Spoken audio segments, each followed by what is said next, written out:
Hello, friends. This is Dave Hurwitz, executive editor at ClassicsToday.com, here with random reviews from the Overflow room. And we continue, that's what we're doing. We continue with our reverse alphabetical order survey, and we are going to work our way through Ravel if it kills us. Oh my God, so much Ravel. And, the funny thing about it is that, usually I like to go through like a whole glom of recordings and all that, but the thing about this, for some reason, is that there's something to say about so many of these recordings because so many of them are just so marvelous. I mean, Ravel really is one of those composers who encourages people to do their best work, because if you don't have an orchestra of extreme virtuosity and a conductor who really knows how to handle texture, because Ravel was a chord guy, he wasn't a line guy, he was into vertical textures and colors. There's no point in doing it. And because so many people record Ravel, conductors and orchestras tend to really only do it if they're genuinely up for it. So anyway, and of course pianists and soloists and other people too. So let's look and see what we've got. Some interesting things here. The other cool thing about Ravel is that everybody does it, and because everybody does it, you've got reasons to hang on to discs that are real one-off curiosities, but this is not one of them, by the way. This is, Samson François, one of the great Ravelians. I mean, he did the greatest recordings ever, the reference recordings and whatnot for the two piano concertos with André Clétens and the Paris Conservatory Orchestra. This is the solo stuff, and it is absolutely phenomenal. It's wonderful, wonderful, texturally aware, colorful, dynamic performances. His Gaspard de la Nuit's famous. He did an early one, which is even more famous than this stereo remake, but it's splendid, absolutely splendid. Tombeau de Couperin is wonderful, and you got all these other juicy goodies. So the miroirs are just beautiful. It's a beautiful, beautiful set. He wasn't the most virtuosic, but he was one of the most spirited and sympathetic, I think, to Ravel's oeuvre. And so here is a small, actually, 2-disc pile of oeuvre. It's great, absolutely great. And you know what? Ravel actually is one of those guys who's fun to collect his complete piano works, because it's not like Beethoven where you've got 50 CDs. That's not 50 CDs, but you know what I mean. A lot of stuff.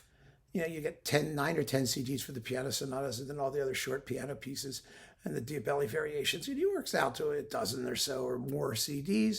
Bach, of course, is tons of that stuff. The earlier Scarlattis and those people, there's just so much stuff written for keyboard. But like everything Ravel did, his output is small but incredibly distinguished and so full of nuance, when you play it, that it's really fun to compare different versions. And so many pianists did some of their best work in Ravel. So, I collect Ravel piano music just because it's a blast. It's so much fun to listen to. And to make these comparisons. And you can do it without spending the rest of your life doing it. That's my point. Yeah. Then we've got Daphnis and Chloe. Oh, this is one of the great ones, with Manuel Rosenthal. Rosenthal was the guy who invented Gaieté Parisienne. He assembled it, and he did a bunch of ballets like that. He was a composer and a conductor, and he lived to be 150 or something. He was around. He knew Ravel, he knew Debussy, and he made these stereo recordings 1958 in Vega, on the Vega label, not in Vega, which is like another galaxy or something, right? No, on the Vega label. And it's really quite wonderful. It's a wonderful, wonderful series that people who know Ravel know that this is like a real collector's edition. And his Daphnis is splendid. It's as good as anybody ever did.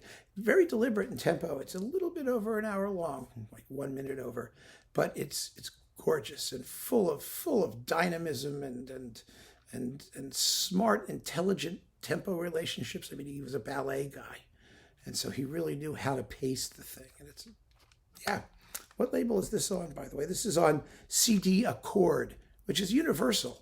Universal owns this stuff. They ought to do a Manuel Rosenthal box. They really did. Cyrus, are you listening to me? You've got the stuff. Australian Eloquence, I think, could do a really good Manuel Rosenthal little box reissue thing. And we've got, this is a spare. This is still got its, this is called an obi. This thing on the side of all these Japanese CDs, these paper things that they put on there, they're called obis, in case you were curious. They do have a name. And this is one of the 400 versions that I'm saving forever in case, proton decay begins to happen, or, entropy takes over the galaxy. I really, really want to have lots of these sitting around, so there's something left. I know, don't tell me that there wouldn't be anything left.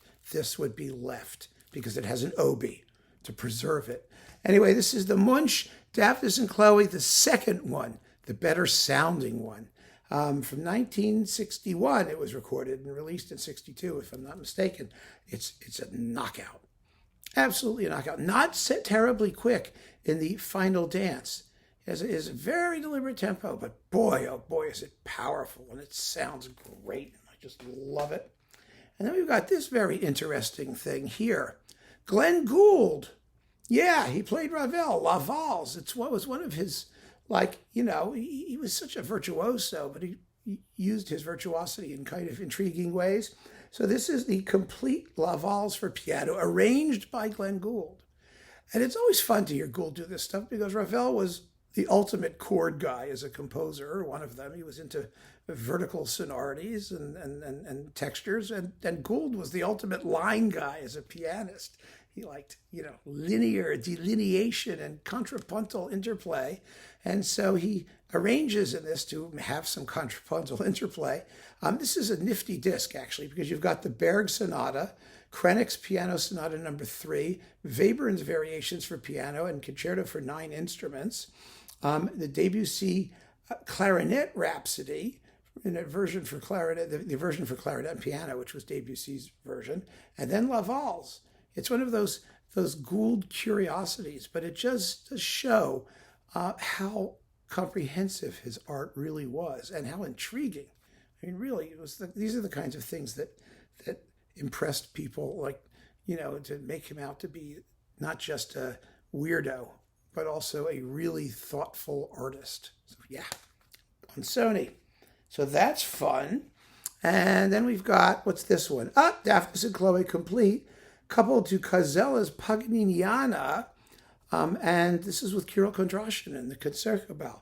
This is basically a disc for Kondrashin fans. It's live. It was a radio broadcast recording, if I'm not mistaken. Recordings of concerts given in 30 November 1972 and 17 November 1979. Yes, and recorded by NOSNOB Hilversum. Yeah, it's Hilversum Radio. Okay, so you may recall Philips put out a big Kondrashin Concertgebouw edition after he passed away, because they didn't have that much that he had done in the studio with the Concertgebouw. I mean, the big thing was the Scheherazade, you may recall. But he made did a bunch of concerts, and those concerts were recorded. Hey, you in there, Mildred? Yeah, hello. She's peeking out there. She's in her little, see that thing there behind me? It's one of these little tunnel things, and she loves running around in it. So anyway, yeah. I mean, the performances are very good. The sound is okay. The sound is so-so. I'm not... Mildred, hang on one second. There you go. Hi. Hello, honey. Come here. It's okay. Nah, she's not going to run away. But yes, at least we don't have her making noise. Hi, sweetie. So there we go. It's a Kondrashin collector's item. It's not a great Ravel disc, but I keep it for Kondrashin. And last but not least, let's see, Philips Eloquence, which is Decca now. Chamber music, fabulous chamber music. The Ravel Violin Sonata, the Debussy Violin Sonata, with Arthur Grumio and Istvan Haidoo, which is, of course, great because Grumio was fabulous at this stuff. The Cello Sonata with Maurice Gendron and Jean Francais, piano, which is not too shabby. And the Piano Trio with the Beaux-Arts Trio. So it's an amazing disc of Ravel chamber music that isn't as well known as it should be. The Violin Sonata, remember, has a second movement, which is marked blues.